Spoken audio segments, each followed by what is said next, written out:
Hello नमस्कार साथियों। जैसा कि आप सभी लोगों को पता है कि आप सभी लोगों के लिए मैं कॉन्स्टिट्यूशन ऑफ इंडिया से रिलेटेड डेली केस लॉ की कहानी लेकर के आ रहा हूं। आज उसी कड़ी में इंपॉर्टेंट केस लॉ आप सभी लोगों के लिए फिर से लेकर के आ रहे हैं, जो कि रिलेटेड है basic feature of the Indian constitution से। इसमें हम तमाम प्रकार के केसेस के बारे में बात करेंगे और ये जो आपको पीडीएफ यहाँ पे मिलने वाला है, ये इंग्लिश लैंग्वेज का पीडीएफ आपको मिलने वाला है। तो सबसे तो पहले अगर हम केस लॉ की बात करते हैं तो हमारे पास पहला जो केस लॉ आ रहा है वो है Kesavananda Bharati versus state of Kerala, जिसका कि जजमेंट आया था 1973 को। अगर हम इसके बारे में बात करते हैं तो ये बेसिकली कहना क्या चाहता है, किस मैटर को लेकर के ये केस लॉ आया था। अगर हम सिर्फ और सिर्फ Keshavananda Bharati versus state of Kerala की बात करेंगे तो ये आया था साथियों लैंड डिस्प्यूट्स को लेकर के, क्योंकि इनके पास बहुत ज्यादा लैंड हुआ करता था और उनकी लैंड को क्या किया जाने लगा, गवर्नमेंट के द्वारा एक एडवाइजरी जारी करके, एक नोटिफिकेशन जारी करके इनकी लैंड को एक्वायर किया जाने लगा। और आप सभी लोगों को पता है कि पहले जो हमारा लैंड होता था वो हमारा फंडामेंटल राइट्स हुआ करता था। तो जाहिर सी बात है, जब हमारे लैंड पे हमारा मूल अधिकार होगा तो हम उस लैंड को कैसे उस व्यक्ति से एक्वायर कर सकते हैं, जबरदस्ती छीन सकते हैं? हम नहीं छीन सकते। इसी को लेकर के हमारे पास एक इंपॉर्टेंट लैंडमार्क जजमेंट आया था, यही Keshavananda Bharati versus state of Kerala, जो कि 1973 का था। अगर इस केस के फैक्ट को देखते हैं तो ये हमारे लिए केस एक कॉन्सेप्ट छोड़ करके गया है। क्या छोड़ करके गया है? तो ये एक बेसिक स्ट्रक्चर का कॉन्सेप्ट हमारे लिए छोड़ करके गया है और इसी बेसिक स्ट्रक्चर की वजह से आज हम अपने संविधान का जो भी हमारा कॉन्स्टिट्यूशनल राइट्स है उसका हम धूमधाम से इस्तेमाल करते हैं। किसी भी प्रकार से अगर चाहती है पार्लियामेंट ऑफ इंडिया कि सुप्रीम कोर्ट के ऊपर उठ जाए तो हम किससे उसको बांधने का काम करते हैं? तो इसी बेसिक स्ट्रक्चर के माध्यम से, इसी बेसिक फीचर के माध्यम से हम उसे कंट्रोल में करने का काम करते हैं। तो ये इतना बड़ा जजमेंट हमारे लिए है जिसका कि मैं करेक्ट्स में आप लोगों को बताने का काम किया है। अब आइए इस केस के फैक्ट को भी थोड़ा सा रीड आउट कर लें कि ये केस का फैक्ट क्या कह रहा है। कह रहा है कि in this case the supreme court, यहाँ पे एससी लिखा है, एससी का मतलब होता है supreme court held that the amending power of the parliament is subject to the basic feature of the constitution. ये कॉन्स्टिट्यूशन का बेसिक फीचर है कि वो क्या कर सकता है, पूरे के पूरे कॉन्स्टिट्यूशन में हमारे अमेंड कर सकता है। वो उसके पास उसका राइट है, वो अपने राइट का एक्सरसाइज कर सकता है, उसमें हम किसी भी प्रकार का कोई भी रोक टोक नहीं कर सकते हैं। लेकिन उसी के आगे हमारे लिए बैठा है सुप्रीम कोर्ट ऑफ इंडिया, कहता है पार्लियामेंट से कि पार्लियामेंट आप अपने पावर का एक्सरसाइज करिए, मैं जुडिशरी हूं, मैं अपने पावर का एक्सरसाइज करूंगा। मैं अपने पावर का तब इस्तेमाल करूंगा जब मैं उसका क्या करूंगा, रिव्यू करूंगा। जब जो आप लॉ बना देंगे उस लॉ का हम रिव्यू करेंगे और जहां तक वो कानून हमको गलत लगेगा वहां पे हम rule of eclipse, rule of severability, इन सभी चीजों का इस्तेमाल करके उसको हम समाप्त करने का काम करेंगे। इससे लेकर के एक बैलेंस बना रहता है हमारे कॉन्स्टिट्यूशन ऑफ इंडिया में। तो ये केस लॉ इतनी ही बात अभी तक कह रहा है। हमारे पास नेक्स्ट केस लॉ भी आता है जिसका नाम है शंकरी प्रसाद वर्सेस यूनियन ऑफ इंडिया, जो कि 1951 का ये मामला है। जो भी अभी हम मामले यहां पर देख रहे हैं ये कहीं ना कहीं सभी के सभी लैंड से रिलेटेड डिस्प्यूट्स की कहानी हम यहां पर देख रहे हैं। इसमें हम तमाम प्रकार के आर्टिकल्स को भी डील करेंगे, जिसमें हमारे पास आर्टिकल नंबर 13 का जिक्र आएगा, हमारे पास फंडामेंटल राइट्स का पूरा जिक्र आएगा। क्योंकि मामला किससे रिलेटेड है? मामला जो भी रिलेटेड है वो लैंड के डिस्प्यूट से रिलेटेड है। और जब जब हमारे लैंड्स को एक्वायर किया जाएगा, क्योंकि हमारा लैंड पहले क्या हुआ करता था, पहले हमारा लैंड फंडामेंटल राइट्स के अंतर्गत फॉल किया करता था।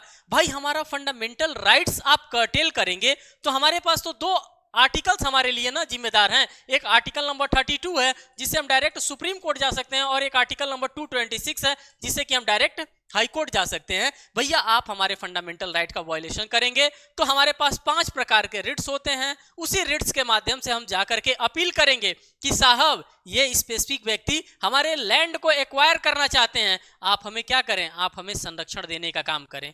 यही बात इस शंकरी प्रसाद के केस में भी हमको देखने के लिए मिला था। आइए इस केस के फैक्ट को यहाँ पे हम जानने का काम करेंगे कि इस केस में क्या क्या फैक्ट आया था। तो इसमें जो फैक्ट था कहा जा रहा है the supreme court said that the power of the parliament to amend the constitution, उसके पास भैया पावर है कि वो कॉन्स्टिट्यूशन को क्या कर सकता है, वो कॉन्स्टिट्यूशन को धूमधाम से अमेंड कर सकता है। और अमेंड का पावर हमारे पास किस आर्टिकल के अंतर्गत है, तो ये भी हम सभी लोगों को पता है कि आर्टिकल नंबर 368 के अंतर्गत क्या कर सकता है, पार्लियामेंट लॉ को अमेंड कर सकता है, वो किसी भी चीज को अमेंड करने का पावर उसके पास है। Article 368 is also included the power to amend the fundamental rights, उसके पास पावर है कि वो आर्टिकल 368 का इस्तेमाल करके हमारे फंडामेंटल राइट तक को क्या कर सकता है, वो अमेंड कर सकता है। ये पावर है, हमें उसके पावर में ज्यादा घुसने की आवश्यकता नहीं है।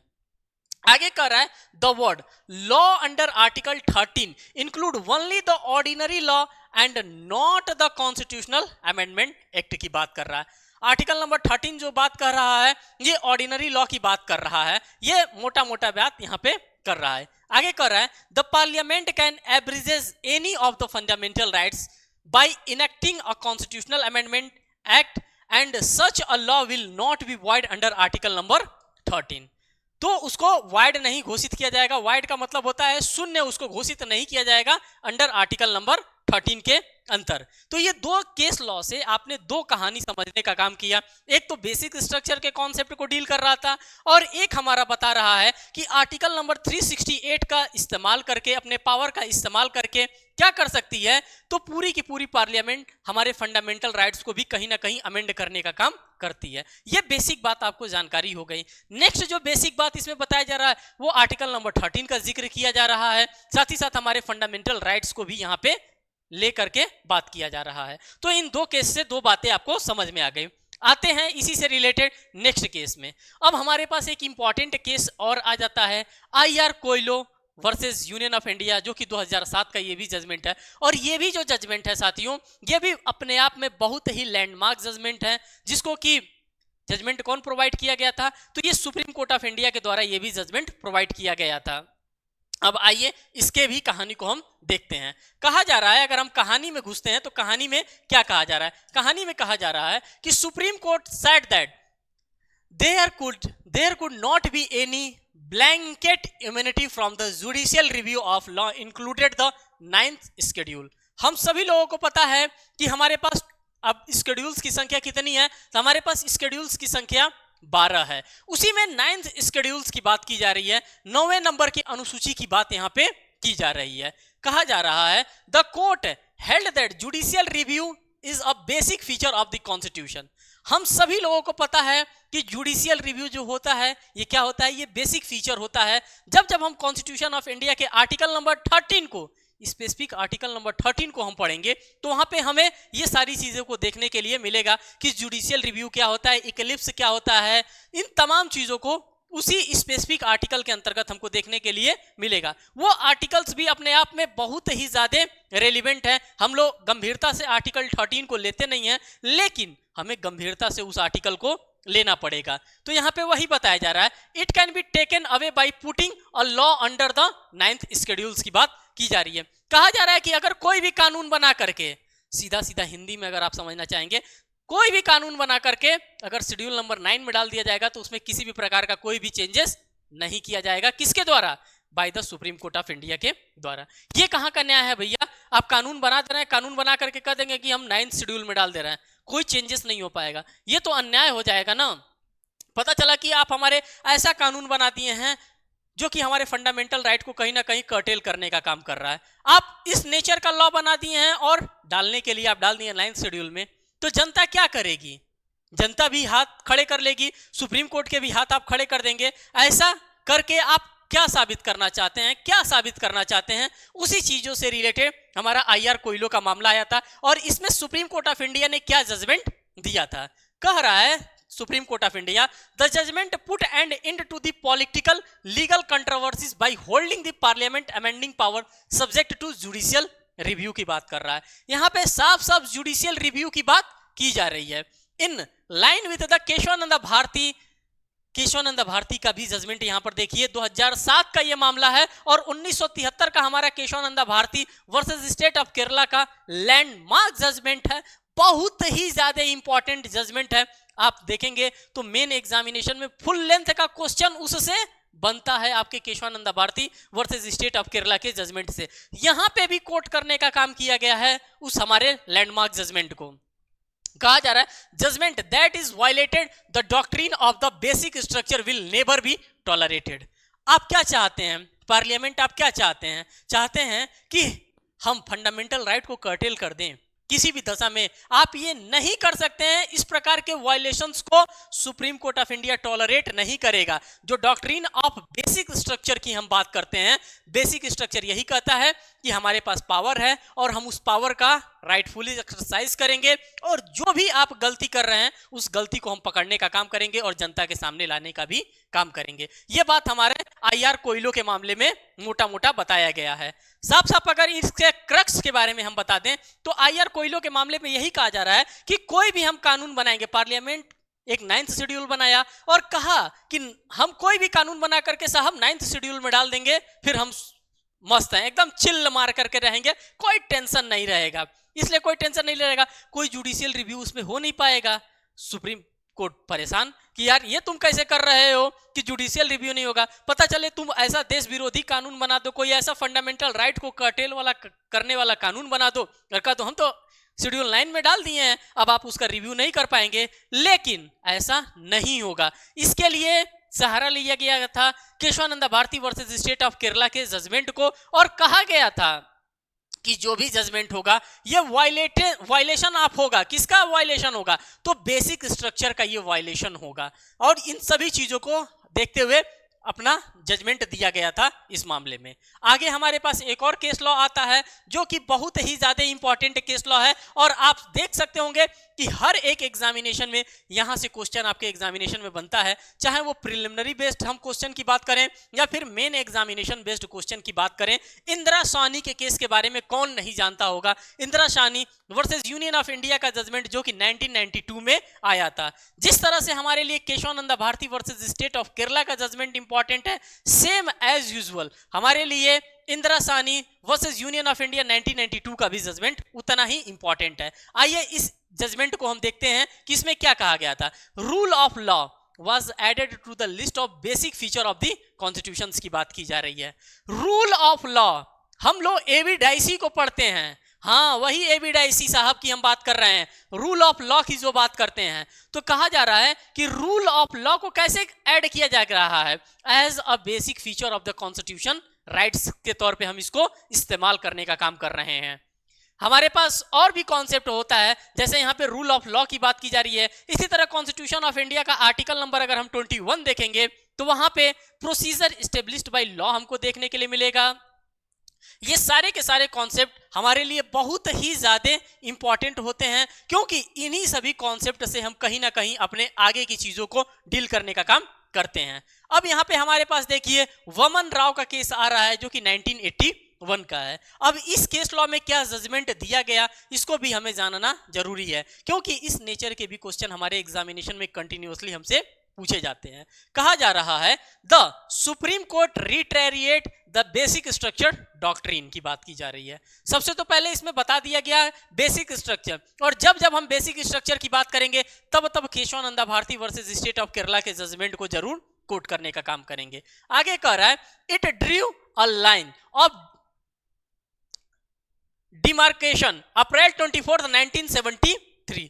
अगर हम Keshavananda Bharati versus state of Kerala के जजमेंट को देखते हैं तो वहां पे एक डेट भी वो क्या करके रखा था, एक डेट भी हमको दे करके रखा था। वो डेट कौन था? वो डेट था 24 अप्रैल। कौन सा डेट था साथियों? तो वो डेट था 24 अप्रैल 1973 था। इसी डेट की बात यहां पे की जा रही है। एक डेट ड्रॉन किया गया था 24 April 1973, date of the Keshavananda Bharati judgement. यह Keshavananda Bharati versus state of Kerala का जजमेंट डेट है 24 April 1973 and held that it should not be applied retrospectively, और इसको हम लोग रेट्रोस्पेक्टिवली अप्लाई नहीं कर सकते हैं। यह बात हमको वमन राव के केस के अंतर्गत देखने के लिए मिला था और इस डेट को भी हमें याद करके रखना है क्योंकि ये डेट हमारे लिए बहुत ही ज्यादा जरूरी है। ये 24 अप्रैल 1973 की अगर हम बात करते हैं। आगे आइए फंडामेंटल राइट से रिलेटेड हम कुछ केस लॉ को देखते हैं। एक एक केस लॉ को आपके सामने यहाँ पे खोल करके रखने वाला हूं। जहां से हो सकेगा, जैसे भी हो सकेगा, उन सभी कॉन्सेप्ट्स को एक एक करके आपके सामने यहाँ पे प्रोवाइड करने का काम किया जाएगा। अमेंडमेंट एंड फंडामेंटल राइट्स से रिलेटेड ये पूरा का पूरा केस लॉ का सीरीज होगा। उसमें आप किसी भी एग्जामिनेशन को फेस कर रहे हैं, चाहे वो प्रिलिमिनरी लेवल के एग्जामिनेशन को फेस कर रहे हैं या फिर मेन एग्जामिनेशन जैसे एग्जामिनेशन को आप फेस कर रहे हैं, हर एक एग्जामिनेशन में ये आपके सपोर्ट में खड़ा रहेगा केस लॉ। यहां पर देखिए, सबसे पहला जो हमारे पास केस लॉ आ रहा है वो आ रहा है Shankari Prasad Singh versus union of India, जो कि 1951 का जजमेंट है। ये भी जो जजमेंट आया था ये किससे रिलेटेड है? तो ये भी लैंड से ही रिलेटेड एक डिस्प्यूट था और इस डिस्प्यूट को भी हमको जानना जरूरी है। अब क्या कहा जा रहा है, जैसे शंकरी प्रसाद की हम बात करते हैं, सज्जन सिंह की बात करते हैं, तो ये सभी के सभी एक ही से रिलेटेड हमको जजमेंट देखने के लिए मिलते हैं। तो यहां पे कह रहा है the supreme court asserted that the parliament power to amend under article 368। अभी हम लोगों ने पीछे भी देखा है कि पार्लियामेंट के पास पावर होता है कि वो अमेंड कर सकता है। किस आर्टिकल का एक्सरसाइज करके? तो उसके लिए एक आर्टिकल रिस्पॉन्सिबल है और वो आर्टिकल है आर्टिकल नंबर 368। उस आर्टिकल का वो धूमधाम से इस्तेमाल करेगा और उस पावर को इस्तेमाल करके वो अमेंड करेगा। यहां तक कि हमारे फंडामेंटल राइट्स को भी वो अमेंड कर सकता है, जो कि गारंटीड है। कहां पे गारंटीड हमको दिया गया है? तो कॉन्स्टिट्यूशन ऑफ इंडिया के पार्ट नंबर 3 में आर्टिकल नंबर 12 से लेकर के आर्टिकल नंबर 35 के बीच में जो हमारा मूल अधिकार है, जिसको कि मैग्ना कार्टा के नाम से भी हम लोग जानते हैं, उसको भी वो क्या कर सकता है? उसको भी वो अमेंड करने का पावर रखता है। कौन पावर रखता है? तो यही आर्टिकल 368 कॉन्स्टिट्यूशन का एक ये आर्टिकल है, बहुत ज्यादा पावरफुल आर्टिकल है। देखिए कह रहा है amend and includes the power amend the fundamental right guaranteed in part 3 of the Indian Constitution। ये बात यहाँ पे बता दिया गया। आगे क्या नेक्स्ट पॉइंट में कहा जा रहा है? It said that a constitutional amendment act enacted to abridges or take away the fundamental right is not void of article number 13 subclause 2 की बात की जा रही है। यहाँ पे शून्य नहीं घोषित किया जा सकता है। आर्टिकल नंबर 13 सबक्लॉज 2 की बात यहाँ पे की जा रही है। तो इस प्रकार के चीजें आपको देखने के लिए इस केस लॉ की सीरीज के अंतर्गत मिल रही है। अब आगे हम देखेंगे एक और जजमेंट, सज्जन सिंह, जो कि 1965 में ये जजमेंट आया था और ये जजमेंट भी अपने आप में बहुत ही ज्यादा पावरफुल जजमेंट है। कहा जा रहा है कि in this case supreme court held that the parliament can amend any part of the constitution include the fundamental rights. किसी भी पार्ट्स को वो क्या कर सकता है? वो ओमिट कर सकता है, अमेंड कर सकता है, क्योंकि उसके पास अनन्य शक्ति है। आर्टिकल नंबर 368 का वो इस्तेमाल करेगा, यहां तक कि वो हमारे फंडामेंटल राइट, जिसको हम लोग मैग्ना कार्टा के नाम से जानते हैं, जो मूलभूत अधिकार होता है, उसको भी अमेंड करने का पावर रखता है। लेकिन उससे भी ऊपर हमारे पास है सुप्रीम कोर्ट ऑफ इंडिया, जो कि एपेक्स कोर्ट ऑफ इंडिया के नाम से भी हम लोग जानते हैं। वो भी बेहतरीन पावर रखता है। कहता है भाई पार्लियामेंट, तुम्हारे पास पावर है, तुम अपने पावर का एक्सरसाइज करो, तुम अमेंड करो, और मैं अपने पावर का एक्सरसाइज करूंगा, मैं उसका जुडिशियल रिव्यू करूंगा। अगर जुडिशियल रिव्यू में पता चलता है कि कहीं ना कहीं हमारे फंडामेंटल राइट, नागरिकों के फंडामेंटल राइट के साथ अगर खिलवाड़ आपने किया है, तो उसको तुरंत हम इक्लिप्स लगाने का काम करेंगे, उसे तुरंत सेवरेबिलिटी करने का हम काम करेंगे। और इस तरह से क्या किया जा सकता है? एक लकीर खींचा जा सकता है। न तुम बड़ा न तुम बड़ा, क्या होना चाहिए? बैलेंस होना चाहिए, तभी हमारा देश चलेगा। अन्यथा तुम बड़े और मैं बड़े में कहानी कहीं ना कहीं गड़बड़ हो जाएगी। आगे आइए, आगे देखते हैं आगे क्या कहा जा रहा है। इसको थोड़ा सा हम इधर कर देते हैं जिससे कि ये चीजें आपको दिखे आसानी से। एक मिनट,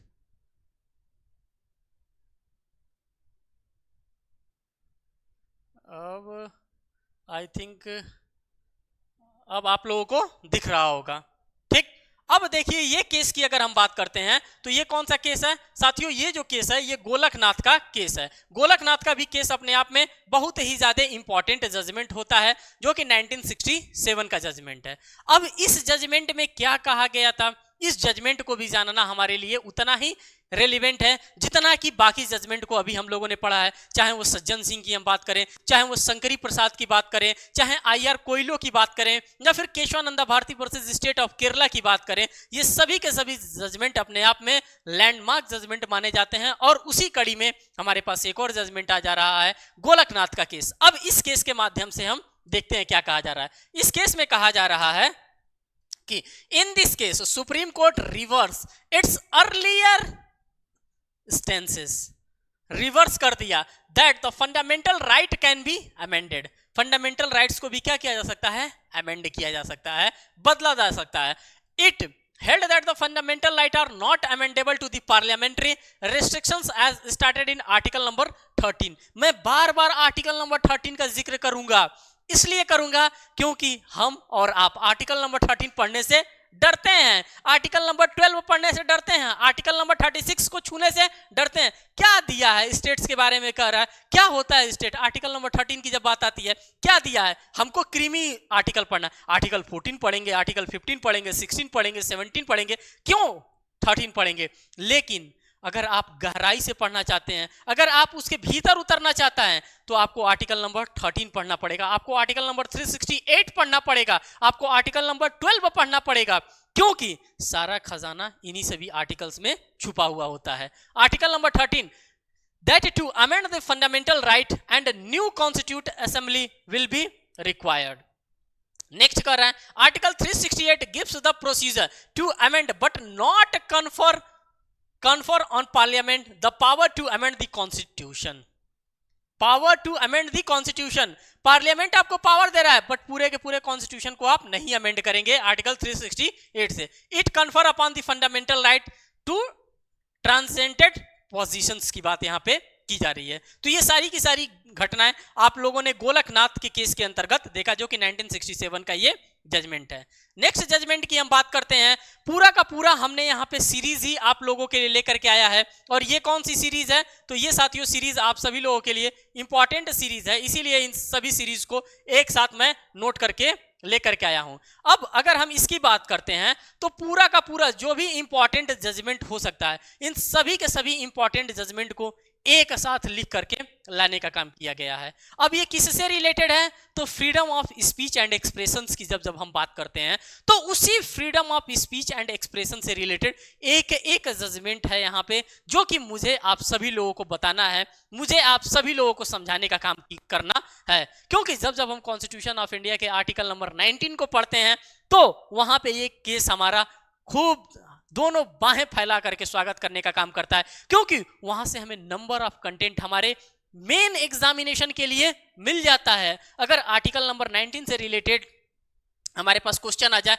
तो हमें दुखी होने की आवश्यकता नहीं है, हमें खुश होने की आवश्यकता है, हमें उत्सव मनाने की आवश्यकता है। अरे इतने केस लॉ है हमारे पास, किसी न केस के हम क्या करेंगे, हम फैक्ट्स को इंक्लूड करेंगे, और जितना बेहतरीन तरीके से हम फैक्ट्स को इंक्लूड करेंगे, जितना बेहतर तरीके से हम केस लॉ की मार्किंग वहां पे करेंगे, उसको जगह देंगे, उतना ही शानदार हमको मेन एग्जामिनेशन में मार्क्स मिलने वाला है। तो हम एक एक केस को यहां पर देखने वाले हैं। सबसे पहला हमारे पास जो केस आ रहा है, ये आ रहा है रोमेश थापर का। Romesh Thapar versus state of Madras का ये मामला है, जो कि 1915 के समय में आया था। ये भी freedom of speech and expression से रिलेटेड एक बहुत ही इंपॉर्टेंट मामला है। हम इसके फैक्ट के अंदर तो नहीं जा रहे हैं, लेकिन freedom of speech and expression से आर्टिकल नंबर 19 से रिलेटेड पूरे के पूरे जजमेंट को एक साथ रखने का काम जरूर कर रहे हैं। इसी के साथ साथ आ रहा है Brijbhushan and another versus state of Delhi, जो कि ये भी 1950 का मामला है। कहीं ना कहीं इस पे रिस्ट्रिक्शंस लगाने का काम किया जा रहा था, कहीं ना कहीं इस राइट्स को कर्टेल किसी ना किसी स्टेजेस पे करने का काम किया जा रहा था। इसीलिए ये कहीं ना कहीं case supreme court of India के द्वारा ऑब्जर्व किया गया, और इस पे एक डिटेल इंफॉर्मेशन, एक डिटेल जजमेंट हम लोगों को प्रोवाइड करने का भी काम किया गया। नेक्स्ट केस लॉ की बात करते हैं, Virendra versus state of Punjab, जो कि 1957 का ये जजमेंट है, और ये भी जजमेंट हमारे लिए बहुत ही ज्यादा रेलिवेंट है। मैं सिर्फ और सिर्फ ये इस लिए लेकर के आ रहा हूं जिससे कि आप लोग इन सभी चीजों से फैमिलियर हो जाएं। अगर फैमिलियर रहेंगे तो इससे रिलेटेड अगर कहीं भी एमसीक्यू टाइप में कोई भी किसी भी नेचर में क्वेश्चन बनेगा, आप आसानी से उसको टैकल कर सकते हैं। नेक्स्ट हमारे पास आ रहा है हमदर्द दवाखाना versus union of India and other 1959 का मामला है। आप सभी लोगों ने कहीं ना कहीं हमदर्द की दवा आप लोगों ने देखी होगी, एक बोतल में आता होगा ऊपर हमदर्द HAMDARD हमदर्द दवा लिखा होता है, वही ये हमदर्द दवाखाना है और उसी से रिलेटेड ये मामला है जो कि डील करता है किसी से, कॉन्स्टिट्यूशन ऑफ इंडिया के आर्टिकल नंबर 19 से, जिसमें हम लोग freedom of speech and expressions की बात करते हैं। अब हमारे पास नेक्स्ट केस आ रहा है Bennett Coleman and company and other versus union of India and other 1972 का मामला है। ये सभी के सभी जजमेंट कहीं ना कहीं किसी ना किसी न्यूज़पेपर से रिलेटेड है, या हमारे freedom of speech and expression को अगर कर्टेल किया जा रहा था किसी भी स्टेजेस पे, तो उसी से पावर लेने के लिए सुप्रीम कोर्ट ऑफ इंडिया में हम क्या कर सकते हैं, डायरेक्ट अपील कर सकते हैं। किस आर्टिकल्स के माध्यम से? तो आर्टिकल नंबर 32 और आर्टिकल नंबर 226। इसके लिए हम डायरेक्ट सुप्रीम कोर्ट जाएंगे और इसके लिए डायरेक्ट हाई कोर्ट जाएंगे। हमारे पास क्या है, हमारे पास 5 प्रकार के रीट हैं और उन्हीं रेट्स का इस्तेमाल करके हम direct supreme court as well as high court जा सकते हैं और अर्जी लगा सकते हैं कि साहब ये इंडिविजुअल व्यक्ति या फिर ये गवर्नमेंट एम्प्लॉय क्या कर रहा है, हमारे फंडामेंटल राइट्स को, जो फंडामेंटल राइट्स जो हमारे लिए फंडामेंटल है, वो कर्टेल करने का ये काम कर रहे हैं साहब। तो आप हमें क्या दीजिए, आप हमें रिलीफ प्रोवाइड करिए और उसी रूप में ये हमें केस देखने के लिए मिल रहा है। बहुत ही ज्यादा इंपॉर्टेंट केस लॉ है Indian express newspaper versus union of India का मामला है। ये इसमें पेपर पे ही रिस्ट्रिक्शंस लगाने की बात की जा रही थी, किसी ऐसे कंटेंट को लेकर के रिस्ट्रिक्शंस लगाने की बात की जा रही थी इसी इंडियन एक्सप्रेस न्यूज़पेपर के बारे में। फिर यहाँ पे आप देखेंगे R Rajagopalachari versus state of Tamil Nadu, जो कि 1994 का जजमेंट है। नेक्स्ट हमारे पास है people union and civil liberty versus union of India का मामला है, जो कि 2004 का है। यह भी मामला हमारे लिए बेहद ही खास है। फिर एक हमारे पास आ जाता है सबसे ज्यादा important Shreya single versus union of India, जो कि आईटी एक्ट से हमारे रिलेटेड है। किससे रिलेटेड है? तो इंफॉर्मेशन टेक्नोलॉजी एक्ट के सेक्शन नंबर 66 कैपिटल ए से रिलेटेड है और ये सभी के सभी जजमेंट कहीं ना कहीं हमारे freedom of speech and expression से रिलेटेड है। तो इन सभी जजमेंट को एक साथ आपके सामने सिर्फ और सिर्फ एक सिंगल स्लॉट में रखने का मैंने काम किया है। तो इस प्रकार के जजमेंट आपको इसी YouTube चैनल के माध्यम से फ्री ऑफ कॉस्ट मिलने वाला है। आपको बिल्कुल भी घबराने की आवश्यकता नहीं है। ये देखिए, आगे हम बात करेंगे आगे जजमेंट पे। अब ये कौन सा जजमेंट है हमारा? तो ये है हमारा बच्चन सिंह का जजमेंट। आप कहेंगे कि ये कैसा जजमेंट है बच्चन सिंह का, अब यहाँ पे कहां से आ गया? तो मैं कहूंगा कि हर नेचर के जजमेंट को हमें पढ़ने की समझने की आवश्यकता है। कहा जा रहा है Bachchan Singh versus state of Punjab, जो कि 1918 का है, 1980 का है और ये किससे डील कर रहा है? तो ये कैपिटल पनिशमेंट से डील कर रहा है। कैपिटल पनिशमेंट का मतलब क्या होता है? आजीवन कारावास से डील कर रहा है। जब जब हम कारावास की बात करेंगे तब तब कहीं ना कहीं हमारे पास इंडियन पेनल कोड 1816 भी फॉल करेगा। कौन? 1860 का हमारा आईपीसी भी यहाँ पे कहीं ना कहीं फॉल करने वाला है और इसी इंडियन पेनल कोड 1860 की बात यहाँ पे की जा रही है। अब इस मामले में क्या कहा जा रहा है, किस प्रकार का ये डिस्प्यूट था, क्या होता है कैपिटल पनिशमेंट, किसको हम लोग आजीवन कारावास के नाम से जानते हैं? आपको पता है कि आजीवन कारावास क्या सिंपल कारावास होता है, जो आजीवन कारावास होता है जिसको हम लोग कैपिटल पनिशमेंट कहते हैं, क्या वो पनिशमेंट सिंपल पनिशमेंट होता है या फिर रिगरस पनिशमेंट होता है? आप ये बात कमेंट सेक्शन में, अगर यहां तक आप इस सेशन को ऑब्जर्व करिएगा तो जरूर हमें बताइएगा कि जो कैपिटल पनिशमेंट दिया जाता है क्या वो सिंपल पनिशमेंट होता है या फिर रिगरस पनिशमेंट होता है। इस बात पे जरूर आप हमें कमेंट्स में बताइएगा। दूसरी बात की अगर हम बात करते हैं, कैपिटल पनिशमेंट का मतलब क्या होता है, किसको हम लोग कहेंगे कि हाँ ये कैपिटल पनिशमेंट की कैटेगरी में फॉल कर रहा है? कैपिटल पनिशमेंट का मतलब ये होता है कि जब तक वो व्यक्ति मर ना जाए तब तक, जब तक उसकी सांसें चलेंगी तब तक वो सजा काटेगा और उसी सजा को हम लोग कैपिटल पनिशमेंट के नाम से जानते हैं। और उसी से रिलेटेड ये मामला हमारे पास आया है, बच्चन सिंह का मामला आया है। देखिए, इशू और डिस्प्यूट्स को हम देखते हैं। Whether the death penalty for crimes is constitutional valid, क्या किसी को मृत्यु दंड देना क्या ये संवैधानिक तरीके से वैलिड है? ये तो चर्चा का विषय है, इस पे घंटों इस पे चर्चा किया जा सकता है कि क्या किसी भी व्यक्ति की जान को लेना क्या ये वैलिड है कि इनवैलिड है। अगर हम फंडामेंटल राइट्स को देखते हैं तो किसी भी व्यक्ति को अगर हम अरेस्ट करते हैं तो डायरेक्ट हम उसके फंडामेंटल राइट्स को क्या करते हैं, डायरेक्ट हम उसके पूरे के पूरे फंडामेंटल राइट को इन्फ्रिंज कर लेते हैं, उसके पूरे के पूरे फंडामेंटल राइट्स को हम कर्टेल कर लेते हैं। क्या किसी को डेथ पनिशमेंट दे देना, किसी को उसके जीवन से वंचित कर देना, कहां तक ये न्याय है, ये तो बात का विषय है। हम इस केस लॉ के माध्यम से हम आर्टिकल नंबर 19 को यहां पे कोट करेंगे, हम आर्टिकल नंबर 21 को कोट करेंगे और आर्टिकल नंबर 14 को भी थोड़ा थोड़ा कोट करने का काम करेंगे। और साथ ही साथ जो भी हमारे इंटरनेशनल कन्वेंशंस होते हैं उस इंटरनेशनल कन्वेंशंस को भी देखते हुए ये हम देखेंगे कि कैपिटल पनिशमेंट हमारे लिए कहां तक जायज है। कहा जा रहा है कि constitution and legislative provisions are involve, इसके अंतर्गत पूरे के पूरे कॉन्स्टिट्यूशनल एंड लेजिस्लेटिव प्रोविजंस को क्या किया गया है, इन्वॉल्व करने का काम किया गया है। इस Bachchan Singh versus state of Punjab के मामले में कहा जा रहा है कि आर्टिकल 19 आर्टिकल नंबर 21, देखिए अगर हम एक गोल्डन ट्रायंगल बनाएं तो कोई खराब नहीं होगा। आर्टिकल 14, आर्टिकल 19 और आर्टिकल नंबर 21, इसको गोल्डन ट्रायंगल के नाम से जानते हैं। और ये तीनों के तीनों आर्टिकल जहां पे मिलते हैं वहां पे कुछ ना कुछ क्रांति होती है। तो यहां पे दो आर्टिकल तो आपको मिल रहे हैं डायरेक्ट, एक तो हमारे freedom of speech and expression से आर्टिकल नंबर 19 मिल ही रहा है और एक जीवन जीने के अधिकार से हमारा आर्टिकल मिल रहा है। तो इस प्रकार से ये दोनों आर्टिकल यहां पे मिल रहे हैं। The basic structure of the constitution, article number 6 sub clause 1 of the international convention on civil and political right adopted by the UN general assembly,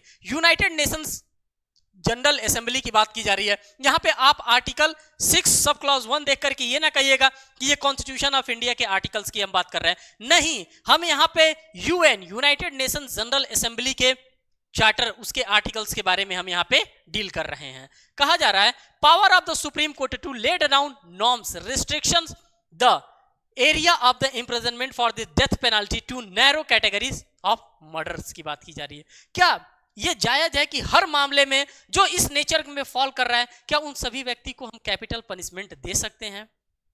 नहीं दे सकते हैं। हम उसी मामले में कैपिटल पनिशमेंट देने का काम करेंगे जो रेयर ऑफ द रेयरेस्ट मामला होगा। हम हर एक मामले में अगर किसी भी व्यक्ति को कैपिटल पनिशमेंट, चलो तुम इस कैटेगरी में फॉल कर रहे हो, चलो तुमको कैपिटल पनिशमेंट दे दे, मृत्युदंड की सजा दे दे, नहीं, ऐसा नहीं होना चाहिए। हम उसी मामले में कैपिटल पनिशमेंट देंगे जो जघन्य से जघन्यतम टाइप का अपराध होगा, वही मामला सिर्फ और सिर्फ इसी कैटेगरी के अंतर्गत फॉल करता है, अन्यथा कोई भी मामला इस कैपिटल पनिशमेंट के अंतर्गत नहीं फॉल कर रहा है। क्योंकि ये कॉन्स्टिट्यूशनल वैलिडिटी, अभी तक आप लोगों ने देखा होगा कि निर्भया कांड में आप सभी लोगों ने देखा होगा कि दोनों लोगों को कैपिटल पनिशमेंट दिया गया है, मींस की डेथ पनिशमेंट उनको देने का भी काम किया गया। तो उनका जो ऑफेंस था वो बहुत ही ज्यादा, आप समझ सकते होंगे, rare of the rarest nature का मामला था। तो अगर इस टाइप के अगर आप ऑफेंस कमिट कर रहे हैं, अगर इस टाइप के एक्टिविटीज में आप अगर इंडल्जेस हैं, तो आपको इसी नेचर की पनिशमेंट भी झेलनी पड़ेगी, उसके लिए आप तैयार रहिएगा। तो ये सारी की सारी कहानी मैं इस केस लॉ के माध्यम से आप सभी लोगों को बताना चाह रहा हूं और बताते हुए आगे आगे चल रहा हूं। नेक्स्ट देखिए, नेक्स्ट में क्या आपको देखने के लिए मिल रहा है, कहा जा रहा है कि किस बेसिस पे इस जजमेंट को डिलीवर्ड करने का काम किया गया था, यह भी तो जानना आपके लिए इंपॉर्टेंट है। कहा जा रहा है कि supreme court evolve the doctrine of the rare of the rarest. जो अभी रेयर ऑफ द रेयरेस्ट की जो हम बात कर रहे थे, जिसका हम चर्चा कर रहे थे, वही रेयर ऑफ द रेयरेस्ट की बात यहां पे की जा रही है। For awarding the death penalties, हर एक मामले में डेथ पेनाल्टी नहीं अवार्ड किया जा सकता है, उसी मामले में डेथ पेनाल्टीज को अवार्ड किया जा सकता है जिसका मामला कैसा हो, जघन्य से जघन्यतम अपराध का हो, रेयर ऑफ द रेयरेस्ट मामला हो, उसी मामले में हमें मृत्युदंड देने की आवश्यकता होगी। The supreme court laid down the broad guideline for awarding the death penalty. Supreme court of India, apex court of India के द्वारा भी एक अच्छा गाइडलाइन प्रिपेयर्ड किया गया कि किस के तहत हम क्या कर सकते हैं, किस मामले के तहत हम डेथ पेनाल्टीज को दे सकते हैं, और उन सभी डेथ पेनाल्टीज वाले हम एक एक गाइडलाइंस को यहां पे रीड करेंगे। कह रहा है the extreme penalty can be inflicted only in the gravest case of extreme culpability. अगर किसी भी व्यक्ति को अगर कोई मार रहा है, उसका एक हाथ यहां से काट रहा है, एक हाथ यहां से काट रहा है, गला यहां से काट रहा है, शरीर का एक पांव अलग काट करके फेंक दे रहा है, एक पांव अलग काट करके फेंक दे रहा है, अंगुली अलग से काट दे रहा है, तो ये किस में आएगा? ये भी ग्रेवेस्ट मामले में आएगा, यही रेयर ऑफ द रेयरिस्ट के मामले में आएगा। एक व्यक्ति है, किसी व्यक्ति को चाकू मार करके मार डालता है, उसको आजीवन कारावास दे सकते हैं, मृत्युदंड देने की क्या आवश्यकता है? आजीवन कारावास दे दो, बेचारा वैसे ही मर जाएगा। लेकिन एक व्यक्ति है, मार तो रहा है, चाकू से मार दिया, मर गया, लेकिन मारने के बाद भी उसका एक एक अंग वो काट करके क्या कर रहा है? इधर उधर पूरा फैला दे रहा है, पूरा फेंक दे रहा है, तो वो किस कैटेगरी में जाएगा? वही रेयर ऑफ द रेयरिस्ट की कैटेगरी में फॉल करेगा। तो ऐसे व्यक्ति को हमें कैपिटल पनिशमेंट दिया जा सकता है। साथ ही साथ बी वाले पॉइंट में कह रहा है, in making the choice of the sentences due regard must be paid the circumstances of the offender also. C वाले में कह रहा है, supreme court was the view that minimal uses of the capital punishment to penalize the criminal. Supreme court of India के द्वारा भी यह बात कही जा रही है कि आप कम से कम कोशिश करिए लोगों को कैपिटल पनिशमेंट देने के लिए, क्योंकि कैपिटल पनिशमेंट काफी देशों में आप देखेंगे तो बैन होता हुआ जा रहा है। किसी को डेथ, फांसी की सजा ना मात्र की अब रह गई है फांसी की सजा।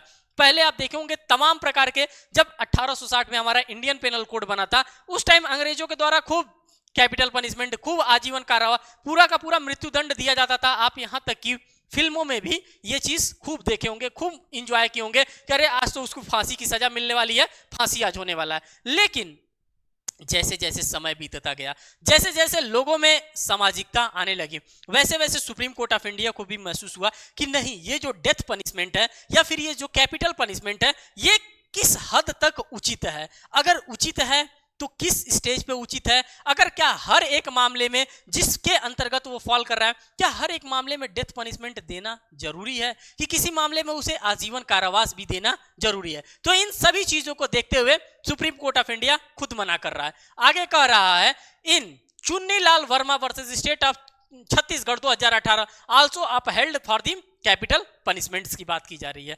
अब इंपैक्ट देखेंगे इस जजमेंट का, क्या इंपैक्ट आया था हमारे समाज पे।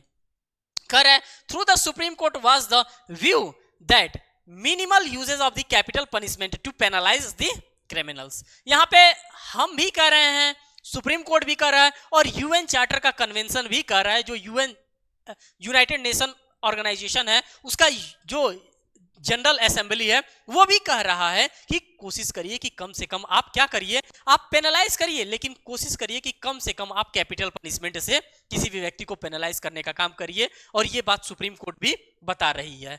कह रहा है, the view is contradicted by the legislation by the increasing the number of the crimes for which capital punishment is awarded. However, various judges observed that the time had come to review the need of the death penalty as punishment, specifically it purpose and practices की बात की जा रही है। कहा जा रहा है कि जो भी जजेस, ऑनरेबल जजेस हैं, जो भी लॉर्डशिप हैं, उन लोगों को ऐसी प्रैक्टिस करनी चाहिए जिसमें पनिशमेंट दी जाए, डेथ पनिशमेंट को कम से कम उसको रखने का काम किया जाए। तो ये पूरा का पूरा आप सीरीज है, और इस पूरे के पूरे सीरीज के माध्यम से आप सभी लोगों ने कहीं ना कहीं Bachchan Singh versus state of Punjab के जजमेंट को, पूरा का पूरा इनके फैक्ट को, एक एक सर्कमस्टांसेस को समझने का काम किया। और इसी प्रकार से हर एक जजमेंट को, हर एक केस लॉ की कहानी को मैं आप सभी लोगों के लिए लेकर के आऊंगा।